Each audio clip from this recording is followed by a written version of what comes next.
ఆ విధంగా ఇప్పుడు ఈ ఇద్దరు కలిసి వాళ్ళకు వాళ్ళే గొప్పలు చెప్పుకుంటూ వాళ్ళని వాళ్ళే పొగుడుకుంటూ ఈ విధంగా ఆ మహానాడంతా జగన్ గారిని తిట్టుకుంటా ఏం మహానాడు, ఏం కార్యక్రమం. మహానాడు అనేది మహానుభావుడు ఎన్టీఆర్ గారి జన్మదినాన్ని పురస్కరించుకొని గతంలో ఈ 83 నుంచి అది నిర్వహిస్తున్నటువంటి ఒక గొప్ప కార్యక్రమం. ఆ రోజు అనేక సమీక్షలు జరుగుతాయి మహానాడులో. ఇప్పటి వరకు ప్రజలకు మనం ఏమి అందించాము, ఇంకా ఏమి చెయ్యాలి, మనము ఇచ్చినటువంటి హామీలు ఎంతవరకు అమల్లో ఉన్నాయి, ఇంకా అమలు చేయాల్సిన టైం ఎంత ఉంటుంది అని ఈ విధంగా ఎన్టీఆర్ గారు సీఎంగా ఉండగా ఆయన మరి పూర్తిగా ఆ మహానాడులో ఏమేం చేయాలో తీర్మానాలు చేసేవారు మహిళల కోసం. ఆ విధంగా వచ్చిన ₹2 కిలో బియ్యం కానీ తర్వాత అనేక పథకాలు రూపుదిద్దుకొని పేద వర్గాలకు ఒక పెన్నిధిలాగా ఎన్టీఆర్ గారు మహానాడు కార్యక్రమాన్ని నిర్వహించేవారు. దానివల్ల ప్రతి పేదవాళ్ళకి ఒక లాభం జరిగేది. అట్లాంటి మహానాడిని తండ్రి కొడుకులు ఈరోజు ఎంత భ్రష్టు పట్టించారంటే ఎంత బోరుగా ఉంది ఆ కార్యక్రమం. జనాలు కూడా ఆఖరికి వాళ్ళ పార్టీ వాళ్ళు కూడా రాకుండా అక్కడ జెండాలు తగలబెట్టుకునే పరిస్థితిని కూడా మనం చూసాం. అక్కడ తెలుగుదేశం జెండాను తెలుగుదేశం వాళ్ళే తగలబెట్టారు. కట్టలు వీళ్ళ ఫోటోలు ఉన్నటువంటి పాంప్లెట్స్ మొత్తం తగలబెడుతున్నారు. లాగి మరీ కూడా తండ్రి కొడుకుల పాంప్లెట్స్ అదేవిధంగా బ్యానర్స్ అన్నీ తగలబెడతా ఉన్నారు. ఇది వీళ్ళ మహానాడు. ఏదో చేయబోయి అయ్యవారిని చేయబోతే కోతి అయ్యిందన్నట్టు సామెతగా ఈరోజు మహానాడు పేరుతో అభాసు పాలయ్యారు. ఇక వీళ్ళ గొప్పలు ఎలా ఉన్నాయంటే అవి మామూలుగా లేవు. ఏంటి మా 6 సూత్రాల కాదు, అంతకుముందు మరి సూపర్ 6 ఏమో తండ్రి చెప్పాడు, ఈయనేమో అదే దాన్ని 6 ఫార్ములాన ఏదో పేరుతో లోకేష్ అనౌన్స్ చేస్తూ ఉన్నాడు. ఏంటంటే అవి యువతకు ప్రాధాన్యత ఇవ్వటం, కార్యకర్తలకు ప్రాధాన్యత ఇవ్వటం, మహిళలకు అందులో కొత్తదనం ఏమన్నా ఉందా? మీ నాన్నగారి ఎలక్షన్స్ ముందు ఇచ్చినటువంటి అవి ఎంతవరకు ఇంప్లిమెంట్ చేశారు మీరు? అది కదా చెప్పాల్సింది. మేము ఇప్పటి వరకు కూడా ఇదిగో ఇన్ని పథకాలు మేము ఎలక్షన్స్ ముందు ప్రజలకు మాట ఇచ్చాము, వచ్చిన తర్వాత ఇవి మేము చేశాము అని చెప్పాలి కదా.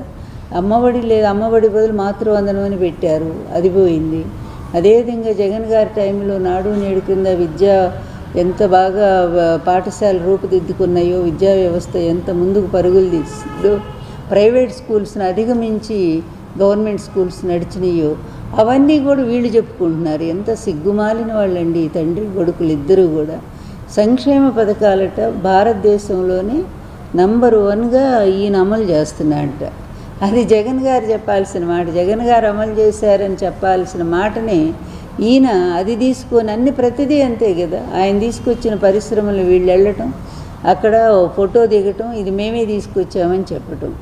ఇంత అభాసు పాలైనటువంటి ప్రభుత్వము, ప్రజలకు ఇచ్చిన హామీలను అమలు చేయటంలో విఫలమైనటువంటి ప్రభుత్వం గతంలో ఎప్పుడూ చూడలేదని ప్రజలు ఎంత ఈసడించుకుంటున్నారంటే, ఇక అన్నిటినీ మించి ఏంటంటే వీళ్ళ పరాకాష్ట, హీన స్థితికి పరాకాష్ట చెప్పాలంటే, వీళ్ళ బలహీనతలకి మరి వీళ్ళ నీచత్వానికి పనికిమాలిన రాజకీయానికి ఒక పరాకాష్ట స్థితి ఏంటంటే, ఎన్టీఆర్ ఆత్మ మాట్లాడుతుందని చెప్పి ఆర్టిఫిషియల్ ఇంటెలిజెన్స్తో ఒక కార్యక్రమాన్ని రూపొందించి అదేదో చాలా గొప్పగా ఈ తండ్రి కొడుకుల్ని పొగిడించుకోవటం. ఏమండి, ఎక్కడ ఎవరైనా నమ్ముతారా? ఇది తెలుగుదేశం వాళ్ళైనా నమ్ముతారా? ఎవరైనా నమ్ముతారా? ఎన్టీఆర్ గారు చివరి వరకు అల్లుడితో ఎంత విభేదించారో, ఎంత కొట్లాడారో, మళ్ళీ నేను అధికారానికి రాని నిన్ను అండమాన్ జైలుకు పంపిస్తానని చెప్పి అంత తీవ్రంగా మాట్లాడారు. ఈయన ముఖ్యమంత్రి అయ్యి మరి ఈయన ఆశీస్సుల కోసం వస్తే ప్రమాణ స్వీకారం చేశాక తలుపులు కూడా తీయలేదు ఎన్టీఆర్ గారు. అంత పౌరుషం ఉన్నాయన. అల్లుడిని ఎలా తిట్టారో అన్ని క్యాసెట్స్ ద్వారా మనం చూస్తూనే ఉన్నాం. జామాత దశమగ్రహ క్యాసెట్ రిలీజ్ చేసి ఇంత నీచుడు, ఇంత ఔరంగజేబు కంటే నీచుడు, తండ్రి లాంటి మామనే వంచినటువంటి దుర్మార్గుడు, విశ్వాసఘాతకుడు అని, అదేవిధంగా నాకంటే మహానటుడు ఇతను అని ఇన్ని రకాలుగా చంద్రబాబుని తిట్టిన ఎన్టీఆర్ వచ్చి ఈరోజంట మరి ఈయన పొగిడాడట. అదేవిధంగా లోకేష్ అంటేనే ఇప్పటికి కూడా ఒక లీడర్గా ఎవ్వరూ గుర్తించరు. అట్లాంటి వాడిని తీసుకొచ్చి నా మనవడు వారసుడు, ఈయన మనవడు ఎట్లా అవుతాడండి? కూతురు కొడుకు మనవడు అయితే వరస అవుతాడు తప్ప వారసత్వానికి మనవడు గాడు.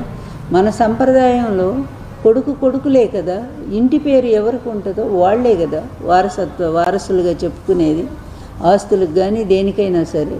అలాంటిది ఎన్టీఆర్ కుటుంబంలో వాళ్ళు నందమూరి కుటుంబంలో నుంచి ఎవరైనా అవుతారు. అలా కాకుండా వెళ్ళి నారా వాళ్ళ కుటుంబంలో తీసుకొచ్చి నా మనవడు వారసుడు. ఎట్లా వారసుడు? అతను ఏమి సాధించాడని, ఈ తండ్రి బాటలో నడుస్తూ అవినీతిలో మరి పూర్తిగా అంతని మించిపోయి డబ్బులు సంపాదిస్తున్నాడని అతను గొప్పవాడని అందామా?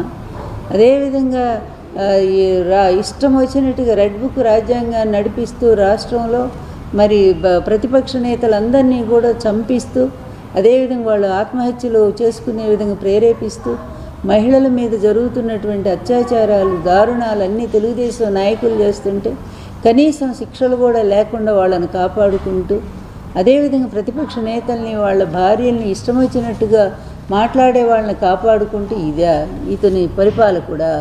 ఇతను ఒక ముఖ్యమంత్రి అంటే ఎవరైనా హర్షిస్తారా? ఇట్లాంటి దగుల్బాజీ రాజకీయాలు చేసేటువంటి వాళ్ళు ప్రపంచ చరిత్రలో ఇంతవరకు చూడలే.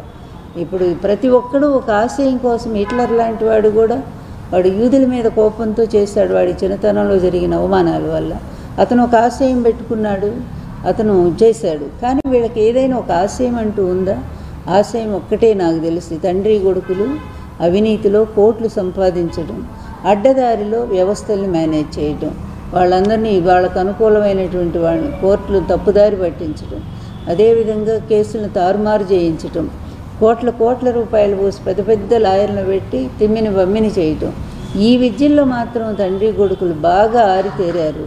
అలాగే రాష్ట్రాన్ని లూటీ చేస్తూనే ఉన్నారు. అందువల్ల మహానాడులో వీళ్ళు ఏమైనా చేసిన గొప్ప పని ఒక్కటైనా ఉంటే దాని గురించి చెప్పుంటే బాగుండేది. కడపలో మహానాడు పెట్టడమే గొప్పగా భావిస్తున్నారంటే, ఒక 20,000 మంది పోలీసులు పెట్టుకొని చుట్టూరా కూడా అక్కడ జనమేమో రాలేదు, పోలీసులే ఎక్కువ కనిపిస్తూ ఉన్నారు. అలాంటి వీళ్ళు కడప ఇంటికి వెళ్ళి ప్రజల ఇళ్ళకి వెళ్ళి మేము మీ ఇంటికి వచ్చాము, అందువల్ల మా పరిపాలన ఎలా ఉందని ఈ తండ్రి కొడుకులకు అడిగే దమ్ముందా, ధైర్యం ఉందా? కడపే కాదు, రాష్ట్రంలో ఏ మూలకైనా సరే మీ ఇద్దరు వెళ్ళి మా పరిపాలన ఎలా ఉంది, మా పరిపాలన చూసి మాకు ఓటేయి వేస్తారా అని చెప్పి ఒక్కసారి జగన్ గారిలాగా అడగండి. పాంప్లెట్ ఇచ్చి జగన్ ఏమేమి అమలు చేశాము, ఇవి చేయలేదో టిక్కు పెట్టి చెప్పండి అని చెప్పిన ధైర్యం మరి మీరు చేయగలరా? అన్నిటినీ కూడా సర్వనాశనం చేశారు. జగన్మోహన్ రెడ్డి గారు ఒక పద్ధతి ప్రకారంగా రాష్ట్రాన్ని అన్ని రంగాలను ముందుకు తీసుకెళ్తూ అటు అభివృద్ధిలో ఆంధ్రప్రదేశ్ నంబర్ 1 చేశారు.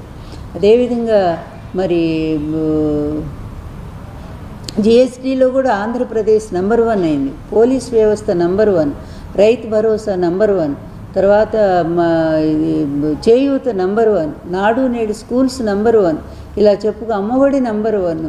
ఈ విధంగా ఇతర దేశాల నుంచి కూడా వచ్చి ఈ పథకాలు ఎలా అమలు చేయగలుగుతున్నారని చెప్పి చూసి వెళ్ళారు. కరోనాలో కూడా హాస్పిటల్స్ అప్పటికప్పుడు ఏర్పాటు చేసి నిజంగా ప్రజలను ఆదుకున్న తీరు ప్రపంచమంతా హర్షించే విధంగా ఉంది. దేశం కూడా ప్రధాని మెచ్చుకున్నారు, అందరూ మెచ్చుకున్నారు. అట్లాంటి గొప్ప పరిపాలన, గొప్ప పాలకుడు, గొప్ప సంక్షేమము, వాటన్నిటిని తుంగలో దొక్కి ఈరోజు అమరావతి పేరుతో అడ్డగోలుగా సంపాదిస్తూ మళ్ళీ కూడా ఈ విధంగా తండ్రి కొడుకులు తయారయ్యారు. ఈ రాష్ట్రానికి ఒక పీడలాగా చీడలాగా పట్టుకున్నారు వీళ్ళు. అందువల్ల వీళ్ళ గెలుపు కూడా మామూలు గెలుపు కాదు, అడ్డదారిలో గెలుపు అని ప్రజలందరూ చెప్పుకుంటూనే ఉన్నారు. అందువల్ల ఎప్పుడు ఈ పీడ తొలగిపోతుందా అనుకుంటున్నారు. అది మహానాడు కాదు, ఒక ప్రజలకి అది వెన్నుపోటు నాడు అని చెప్పుకోవాలి. ఎన్టీఆర్ని వెన్నుపోటు పొడిచి ఎట్లా పార్టీ లాక్కున్నారో అదేవిధంగా ఈరోజు కూడా మరి ప్రజలను వెన్నుపోటు పొడిచి హామీలు ఇస్తామని చెప్పి మాట ఇచ్చి ఈరోజు ప్రజలను వెన్నుపోటు పొడిచిన వెన్నుపోటు నాడుగా దాన్ని చెప్పుకోవాల్సి ఉంటుంది. ఎక్కడి మహానాడు, ఎక్కడి ఎన్టీఆర్, ఎక్కడి చంద్రబాబు, ఎక్కడి ఈ పీడనాడు చెప్పుకోవాలంటే ఇదొక మహానాడు కాదు, బోర్ నాడు. బోరు కొట్టించింది వాళ్ళ పార్టీ వాళ్ళకే బోరు కొట్టింది. అందువల్ల అట్లాంటి ఈ కార్యక్రమం అట్టర్ ఫ్లాప్ అయింది. అది